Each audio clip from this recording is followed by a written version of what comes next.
जी नमस्कार, सत श्री अकाल, गुड मॉर्निंग रीट वालों। तैयारी कैसी चल रही है तुम्हारी? अब ज्यादा समय नहीं बचा है भाई। इधर उधर ज्यादा चौधर नहीं करें, क्योंकि मास्टरों का आदत होती है हर चीज में भाग लेने की। अभी भाग नहीं लेना है, अभी सिर्फ तैयारी करनी है, ज्यादा समय नहीं है। जो पहली बार कर रहे हैं, जिनकी बड़ी समस्याएं आ रही है, तो वो एक तो काम ये करें कि अभी जो लगभग ये मानो 25 दिन है, 25 दिन के अंदर रोज 2 मॉडल पेपर निकाले। और मॉडल पेपर कभी ये सोच के मत निकालना कि इस मॉडल पेपर से प्रश्न आएगा, एक भी नहीं आएगा। ये सोच के निकालें। मॉडल पेपर आपके अभ्यास के लिए। कोई अगर ये कहे ये मेरा मॉडल पेपर खरीद लो, इससे सारे प्रश्न आएंगे, तो गलत है, दिग्भ्रमित करना है। मॉडल पेपर कभी एग्जाम में, क्योंकि ऑब्जेक्टिव कभी याद नहीं रहते।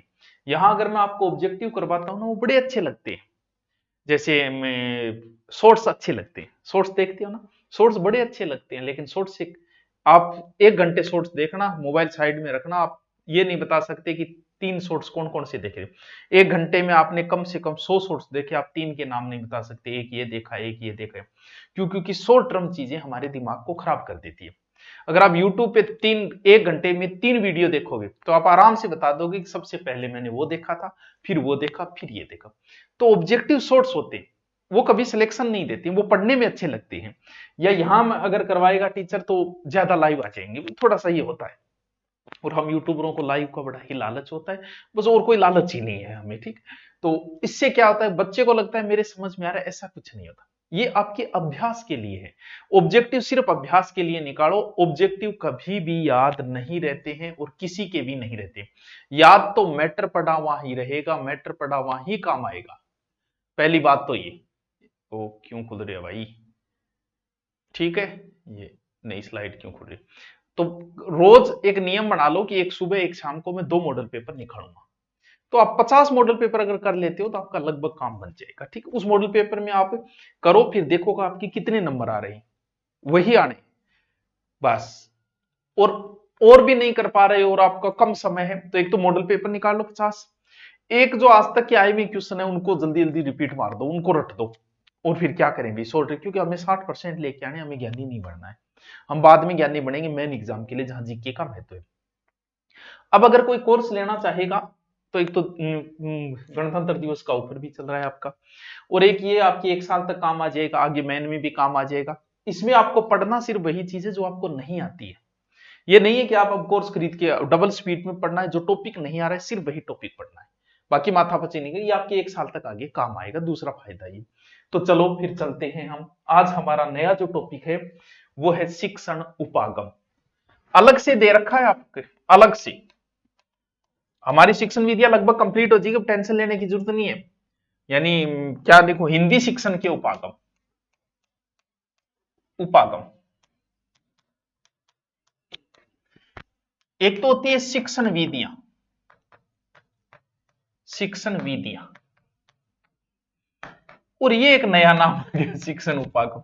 शिक्षण विधियां तो हम पढ़ते आ रहे हैं कि पढ़ाने की एक विधि है भाई, इस विधि से पढ़ाओ, उस विधि से पढ़ाओ, इस विधि से पढ़ाओ, वो तो पढ़ाने की विधि है। और ये उपागम है। उपागम का मतलब वहां तक पहुंचने का एक तरीका, यानी उपागम का मतलब इंग्लिश में इसे मैं अप्रोच कह सकता हूं। शिक्षण विधि है वो ठीक है, लेकिन एक तरीका भी तो होना चाहिए भी। अंदाजे बया बदल देता है बात करने के तरीके को, वरना दुनिया में कोई बात नई बात नहीं होती। 1 मिनट, ओके आ रहे हो बार बार, दुनिया में कोई भी बात नई बात नहीं होती। ये एक तरीका है, यानी एक प्रकार का अप्रोच है ये। यानी आप उस तरीके तक कैसे पहुंचा जाए, दृष्टिकोण है, पद्धति है। शिक्षण विधियां तो विधियां हैं, और उन विधियों को प्रयोग करने की एक पद्धति कह सकते हैं, तरीका कह सकते हैं, वहां तक पहुंचने की अप्रोच कह सकते हैं। उपागम का मतलब रखो अप्रोच। ये एक प्रकार की, ये कहूं कि शिक्षण प्रणाली है, बस बिगी मानसी है, मिलती जुलती है, ठीक है। उपागम का भी एक चरण है, जैसे कोई कार्य है, एक उद्देश्य है, फिर उसकी योजना होनी चाहिए, संरचना, फिर सामाजिक प्रणाली होनी चाहिए, क्रियान्वयन, फिर मूल्यांकन होना चाहिए। और उपागम भी अलग अलग स्तर पे अलग अलग होता है कि किस स्तर पे हम कौन सा। जैसे मैं एक बात कहूं, जो बातें मैं क्लास में बोलता हूं, शायरी मार दी, डायलॉग मार दिए, पढ़ा दिया, क्या वो चीज मैं छठी क्लास में कर सकता हूं क्या? कभी नहीं कर सकता। अब जो स्कूल में पढ़ाया टीचर है वो कहेगा ये सुभाषचंद्र क्या बोल रहे हैं, अब ये देखो कितनी गलत बात बोल रही है। उसे नहीं पता कि मैं जिन बच्चों को पढ़ा रहा हूं वो बच्चे मेच्योर बच्चे हैं, उनके लिए मैं कोई दूसरा शिक्षण विधि तो मेरी वही रहेगी, लेकिन उन बच्चों तक पहुंचने का जो मेरा तरीका है वो दूसरा है। छठी क्लास के बच्चे तक शिक्षण विधियां ठीक है, लेकिन उस तक पहुंचने की अप्रोच, उस चीज को डिलीवर करने की अप्रोच वो अलग रहेगी। प्राथमिक स्तर पे आप अलग बढ़ाओगे। इसलिए कोचिंग का मास्टर स्कूल में सक्सेस नहीं हो पाता, स्कूल का मास्टर कोचिंग में सक्सेस नहीं हो पाता, बड़ा मुश्किल कार्य होता है। तो अलग अलग स्तर पे आपको अलग अलग अप्रोच रखनी पड़ेगी। जैसे प्राथमिक स्तर है, एक माध्यमिक स्तर है, और एक कौन सा स्तर हो गया लास्ट, उच्च माध्यमिक स्तर। तीनों स्तरों में आपको अप्रोच अलग अलग स्तर के आधार पे आपको पहुंचना है। उपागम है ये तीनों प्रकार के। तो प्राथमिक स्तर पर तो बताया हर्बर्ट ने, जो स्मृति पे आधारित था।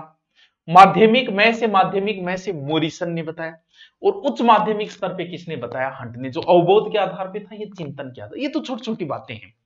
देखो यहां से प्रश्न पक्का आता है भाई, ये पहले बता देता हूं, एक मिनट।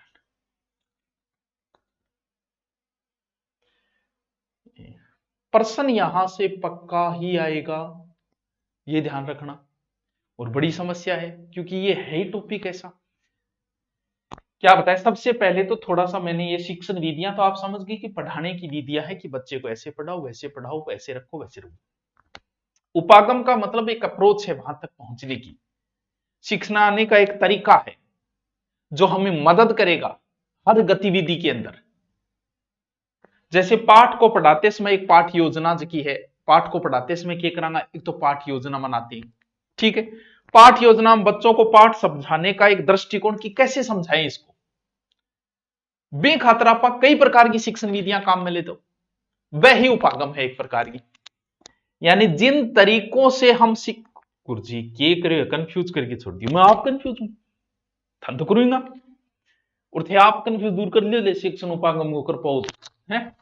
ये रटी रटाई चीजें हैं, या तो पीछे लिखूंगा मैं, या मास्टर कोई भी, मैं का मतलब सब मास्टर आ गए लिखेंगे ना आपको बक देंगे, आप रटो, थारो काम है थे रटो। टॉपिक थोड़ा सा टफ है, समझने की कोशिश मैं कर सकता हूं, समझाने का जक्का तरीका आपा शिक्षण करावा, और जकी विधियां करावा भाई उपागम है। बस इंगो मतलब वो है, शिक्षण का दो उपागम प्रमुख है। दो उपागम को मतलब हिंदी की शिक्षण विधि है तो हिंदी का ही दो उपागम होगा। कौन कौन से, एक तो पाठ पढ़ान खातर एक उपागम है, पाठ संसर्ग उपागम, ठीक है। दूसरो है रचना शिक्षण उपागम। जैसे आप गद्य पढ़ाने की शिक्षण विधियां हैं, वैसे ही गद्य पढ़ाने की उपागम भी। जैसे पद्य पढ़ाने की शिक्षण है तो पद्य पढ़ाने के भी तो उपागम होंगे। तो पहला है पाठ सहसरंग उपागम, पहले तो ही बेगो, हाँ गुरुजी वही बेगो। पाठ्य पुस्तक में पाठ पढ़ाते समय जको भाषा है, जकी भाषा में शिक्षा प्रदान करी जा, पाठ में जका शब्द आ रहा है, बांग उच्चारण शब्दार्थ है, वो मिलती जुलती कुछ देसी बातें। और अब एक बात हो, साइकोलॉजी आपका सब्जेक्ट, साइकोलॉजी में एक उदाहरण दिया जाता है कि अंगूर खट्टे हैं, ठीक है। तो समायोजन में एक प्रकार है कि जिसका एग्जाम्पल है अंगूर खट्टे। अब रटा रटाई चीज जो मास्टर है ना, वो वही उदाहरण लिखाएगा जो उसकी किताब में वो रट के आया। अंगूर खट्टे की जगह हजारों प्रकार के उदाहरण वो दे सकता है, हजारों प्रकार के। जैसे कि भी आप राजस्थान पुलिस की तैयारी कर रहे हो, आपका पुलिस में नहीं हुआ, आप कहते हो ना ना मैं पुलिस की तैयारी करो, पुलिस में बहुत बढ़ मत मास्टरी करो कराओ, पुलिस की तो ये गयो मुझी की पढ़न। ये भी अंगूर खट्टे का ही उदाहरण है। 2 साल की गेल फिर हाथ को नहीं अगली नटगी, फिर भी मां कमी का डोना ना एकदम को नहीं, मैं की लोग मार रहा है। ये भी तो उस तरीके से पेश करना, कोई जरूरी थोड़ी कि जो किताबों में लिखा वही बक दो। उदाहरण हजारों प्रकार के खुद बना सकते हो, वही तो उपागम है,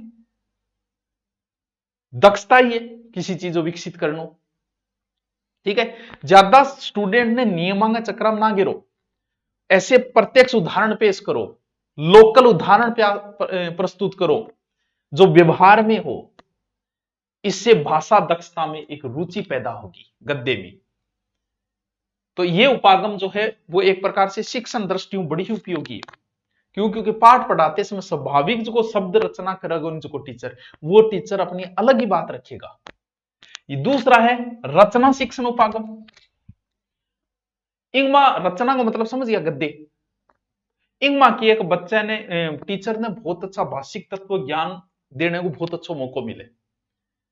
ठीक है, प्रयोगात्मक अभ्यास को इंगमा बने। रचना का भी दो प्रकार है, एक मौखिक एक लिखित। थोड़ा थोड़ा समझने की कोशिश करो। लिखित यानी मौखिक रचना में उच्चारण शिक्षण को अधिक अवसर मिलता है बोलने पे, जैसे वार्तालाप करवा दिया, भाषण करवा दिया, वाद विवाद है, समाचार दर्शन है आदि। लिखित में जैसे संक्षिप्तीकरण है, व्याख्या है, लेख है, निबंध है, मुहावरा। अब अपनी बात आई कि तुम्हें सिर्फ थाने एक बतायो है कि उपागम की चीज है, डिलीवरी अप्रोच पहुंचने की एक प्रकार की शिक्षण विधियां ही है। सीधी सी बात यही है। रटनो है क्या है शिक्षण विधि। जैसे हिंदी शिक्षण का ए उपागम है, तो रट्टो मारनो यारो हार्वर्ड की पंचपदी शिक्षण व्यवस्था, रट्टो मारना है तो शिक्षण विधि। फिर क्या जॉन डीवी किलपेट्री की शिक्षण विधि, शिक्षण विधि बोल दे, उपागम बोलना जरूरी है। मॉरिसन की शिक्षण विधि बोलते यार, ज्यादा ही तू कंफ्यूज, ज्यादा ही मास्टर जी थे कंफ्यूज हो तो, क्यों मास्टर ने तू तरह को पसंद हो दिया। बीएस ब्लूम की शिक्षण उपागम, एनसीईआरटी के शिक्षण उपागम, ग्लोबिरियस के उपागम और अमेरिकन उपागम है शिक्षण विधि। तो सबसे पहले यानी इसका ले सकते हो, ये शिक्षण उपागम है। तो सबसे पहले हम देखेंगे कौन सी जो सबसे ज्यादा एग्जाम में पूछी जाती है, वो है हर्बर्ट शिक्षण उपागम। लियो जी, हर्बर्ट शिक्षण उपागम। मैं उम्मीद करिए कि थरकी तो समझ में आए होगे उपागम, किमी तो आए ही होगे वो। इसका जनक कौन है, तो नाम ही बेरोचार लग रहे बाइडन, आपकी पब्लिसिटी चाहिए, नाम पहले पोत दिया हर्बर्ट जॉन फेडरिक। अभी तो बड़ो नाम क्या ले जाए थे बताओ आप के ले लियो हर्बर्ट, और शॉर्ट लेना है तो जे डब्ल्यू हर्बर्ट। ठीक है, इसका उपनाम है जर्मन उपागम, और इसका प्रयोग पहले अमेरिका में हुआ था 1898 में। ठीक है, 1898 अमेरिका। ठीक है, जर्मन उपागम इसका उपनाम है हर्बर्ट शिक्षण। ओया की कई गुरजिया गुरजी बनाओगे शिक्षण विधि थे, बताओगे गुरजी को काम कर वही बनाओ शिक्षण विधि। तो वो एक मास्टर जी आ, और मास्टर जी का चेला मास्टर जी होशियार, अंग कई चेलिया है। जिल्लर राइन नाम याद राखो तो जिल्लर है, राइन है। क्यों? क्योंकि मास्टर जी की शिक्षण विधि छेड़खानी करे। और दूसरो है हर्बर्ट स्पेंसर, हर्बर्ट स्पेंसर। ए दो अंगी देडी शिक्षण विधि में थोड़ी छेड़खानी करे। आज की शिक्षण विधि दीनी उपागम बोलते हैं, शिक्षण विधि को दोबारा देखिए कौन है, हर्बर्ट। ऊपर नाम दोबारा लिख दो हर्बर्ट। इन्होंने जो दी दैनिक पाठ योजना निर्माण पर विचार सबसे पहले इन्होंने दिया। भी एक तो दैनिक पाठ योजना आप पढ़ते हो, बीएड में पढ़ के आए होंगे थोड़ी बहुत। तो दैनिक पाठ योजना पर सबसे पहले इन्होंने विचार दिया।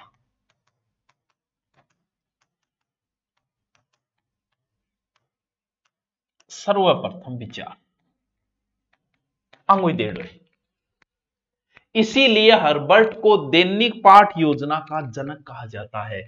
यानी दैनिक पाठ योजना का जनक कौन है, हर्बर्ट।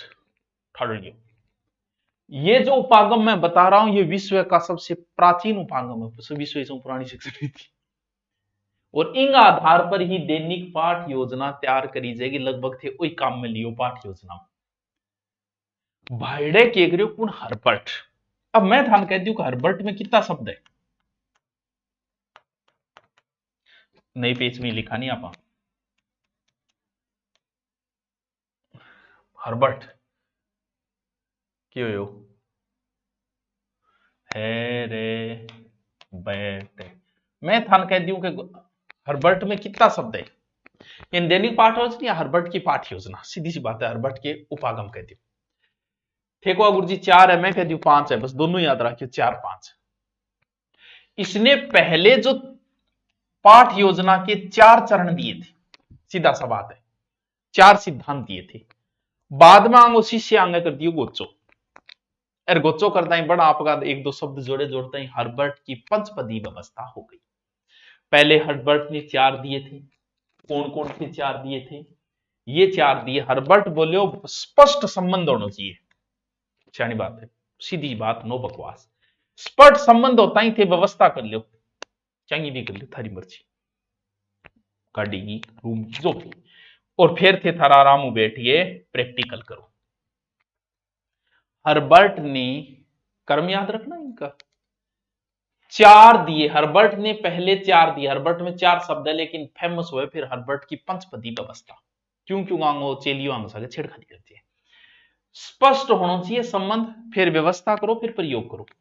चारों नाम ध्यान रखना, स्पष्टता, संबंधता, व्यवस्था और प्रयोग या फिर विधि। आंगो चेलियो आयो एक जिल्लर, जीरे ज्यादा करो। कौन आयो? जिल्लर। जिल्लर के करियो 2 भाग और बांट दिया, क्या? स्पष्टता का। कौन चेलियो? जिल्लर। चीज एक एक चीज याद रखनी पड़ेगी। शिष्य कौन सा है? मैन। एक जिल्लर है, एक राइन है, एक स्पेंसर है।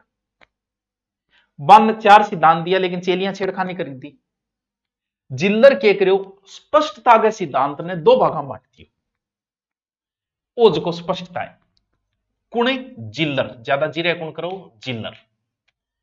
जिल्लर बोलियो गुरुजी यहां करो, और स्पष्टता जो पहले पोथे स्पष्टता प्रयोग करवाओ इन पढ़ाने खातर भी मैं 2 चीज जोड़ दी, प्रस्तावना और प्रस्तुतिकरण। प्रस्तावना और प्रस्तुतिकरण। अब बताओ कितना हो गया? बोल गुरुजी अब तो 5 हो गया। अब आपको बोलना पड़ेगा हर्बर्ट की पंचपदी व्यवस्था में क्या क्या है।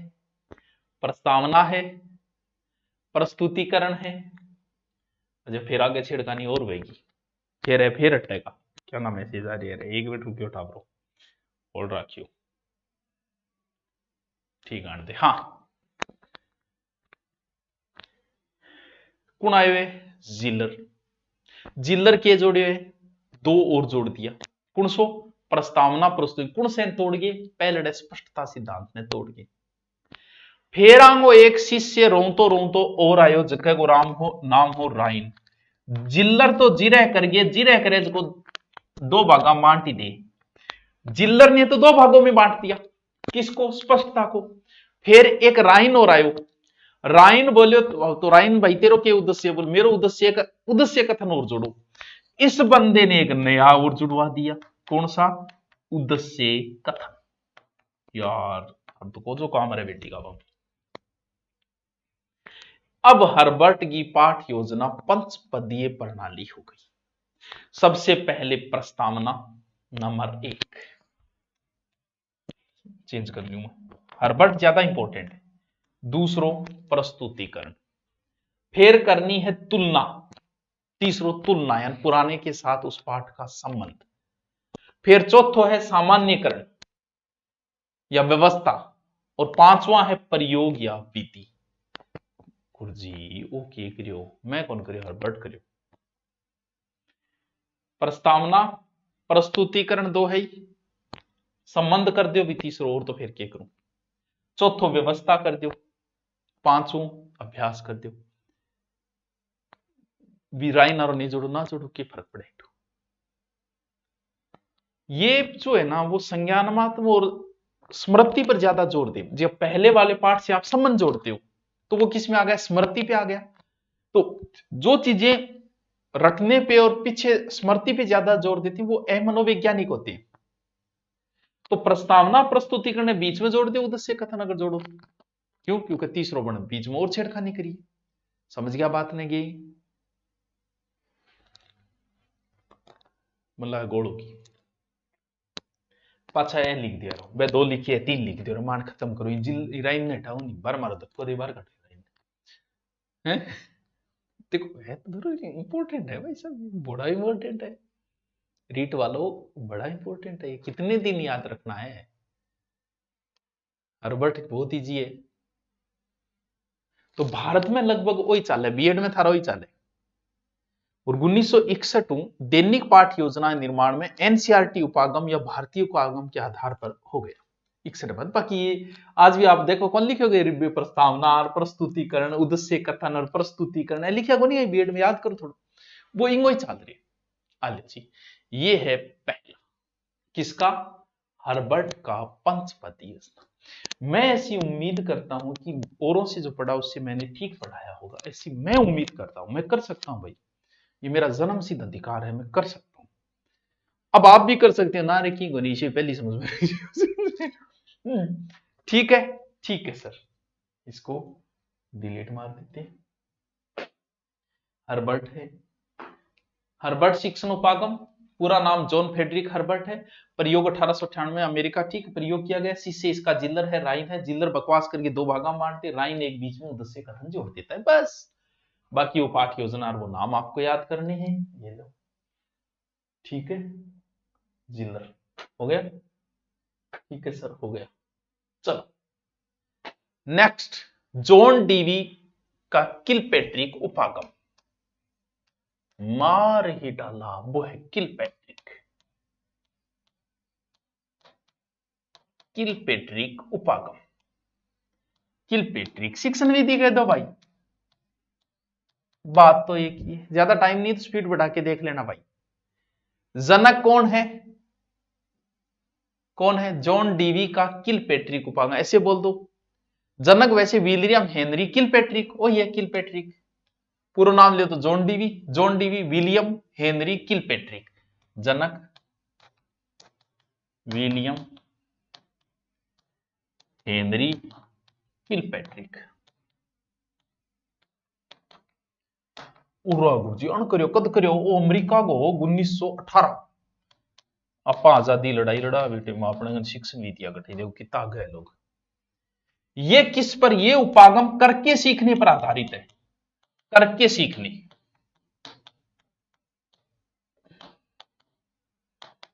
किस पर आधारित है, ये करके सीखने पर आधारित है। और क्रियात्मक उद्देश्यों की प्राप्ति खातर सर्वश्रेष्ठ प्रयोग है।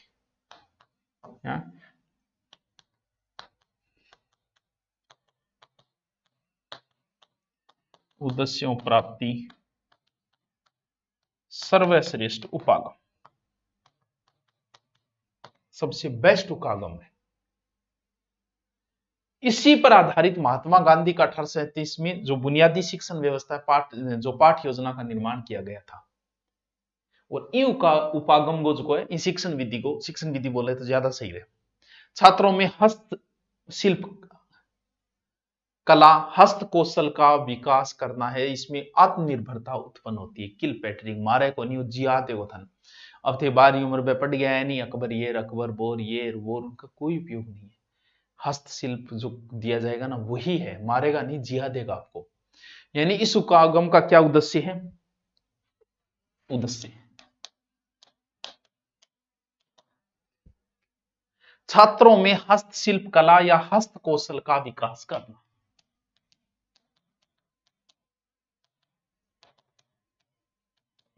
विकास करना, बस वो है। इससे बच्चे में क्या उत्पन्न होगी, आत्मनिर्भरता उत्पन्न होगी।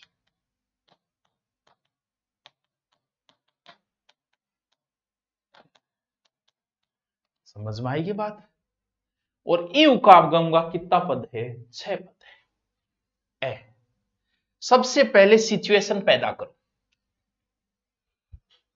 फिर के समस्या है बिंगो चयन करो कि ये करेंगे हम, फिर समस्या की रूपरेखा बनाओ, फिर काम चालू करो, फिर देखो कि कितो के टावरान हस्तकौशल आयोग को मूल्यांकन, लास्ट में लेखा जोखा प्रतिवेदन तैयार कर। कर्म थोड़ा सा वत्स ध्यान रखना, ध्यान रखना जरूरी है। ओ गुरुजी इडो ही है, बस है तो इडो ही है, तो इडो ही बुड्ढो को नहीं है। बताओ समझ में आयो को नहीं आयो। ये किसका? मोरिसन। मारेगा नहीं जिया देगा, इसका मतलब हस्त कौशल सीखो, आत्मनिर्भरता बनेगी। आपको अगर एक भी काम स्कूल में सिखाया होता ना, भले ही वो खाते का काम सिखाया होता, भले हलवाई का काम सिखाया होता, भले कटिंग का काम सिखाया, तो कुछ भी सिखाया होता, आप में ये होता, भले ही आपको ड्राइविंग ही सिखा दी होती स्कूल में, तो आप कहते जरूरत को नहीं बापू तेरे रिपियांगी 1010 घटी कमा सकूं। वो चीज आत्मनिर्भरता लाती है। तो मारेगी नहीं मोरिसन, जीवा देगी आपकी। कौन सी? मोरिसन शिक्षण। ठीक है, ये विलियम हेनरी किलपैट्रिक। किलपैट्रिक मारेगी नहीं जीवा, करके सीखने पर। क्यों? अब मैं थाना कहती हूँ टावरो गाड़ी सीखने में की है, न्यूट्रल करी, लगायो गैर, लगायो पहलो गैर, दियो कलिस दबाए पहलो गैर, धीरे धीरे रेस, गाड़ी छोड़ो, फिर दूसरो लगा, तीसरो, सीख क्या गए? खुद नहीं करोगे तब तक नहीं सीखोगे। तो करके सीखने पर आधारित है। ठीक है, बाकी हस्त कौशल आत्मनिर्भरता होगी। ये 6 पद है। पहले परिस्थिति सिचुएशन क्रिएट करो, फिर योजना समस्या चयन करो, समस्या योजना रूपरेखा बनाओ, फिर काम चालू करो, फिर मूल्यांकन करो, लास्ट आलेखन या प्रतिवेदन तैयार करो। समझ में आयोगे? आ जाओ। ये मोरी सनारो अट्ठा आगे होगे, उल्टो उल्टो हो गयो, उल्टो उल्टो हो गयो। ठीक है भाई, आप स्क्रीनशॉट ले लेना भाई, देखो मैं तो ये बोलता हूं। ठीक है, अगला है मूल्यांकन उपागम। मूल्यांकन उपागम, ठीक है, ब्लूम उपागम, ब्लूम उपागम। नाम तो एक ही है, कोई फर्क कौन पड़े नाम में? सर नाम मान क्या करने? कौन प्रवर्तक है? ब्लूम है। ब्लूम हो तो ब्लूम होगो, यानी जनक। जनक भी याद रखियो, पूछेंगो बीएस ब्लूम। और टू के प्रश्न पूछेगो, इंपॉर्टेंट है पूरा टॉपिक। 1956 कहां का है? अमेरिका का। इनका स्क्रीनशॉट लेके फिर नोट्स बना लेना चाहिए, या आपने नोट्स में एडिटिंग कर लिया। और इसका विकास जो हुआ 1967 में, इस शिक्षण विधि का विकास हुआ, इस उपागम का विकास हुआ। ये जो ब्लूम महोदय है, ये शिकागो, अमेरिका का है, तो अमेरिका में शिकागो विश्वविद्यालय में थे। इन्होंने त्रिआयामी प्रक्रिया को सबसे पहले व्यक्त किया। यानी वैसे देखे तो और 5 पदी दी है हर्बर्ट, कोई 6 पदी दी है, वो त्रिआयामी प्रक्रिया है। प्रक्रिया 3 पद। ठीक है, इन उपागमों के उद्देश्य है, उद्देश्य प्राप्ति का निर्धारण किया जाना है। यानी ब्लूम के अनुसार, ब्लूम क्या कहता है कि उद्देश्यों की प्राप्ति किस स्तर पर हुई है, लेवल निर्धारण करना ही मूल्यांकन है। अतः इसे मूल्यांकन उपागम भी कहा जाता है। मूल्यांकन करना है, निर्धारण करना है। छोटो से बस नाम, जगह, फिर 3 कौन सा दिया है ब्लूम, वो अगर लिखो तो लिख लो चाहिए। कौन है? ब्लूम। ब्लूम का मूल्यांकन होगा। सबसे पहले इसने क्या कहा? शिक्षण उद्देश्य। ठीक है, यानी शिक्षण उद्देश्यों का निर्धारण। क्या सबसे अधिक जोर इसी पर दिया है।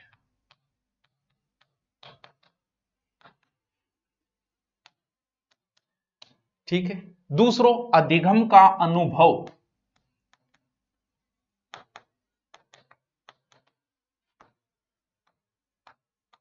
ठीक है, तीसरो व्यवहारगत का मूल्यांकन।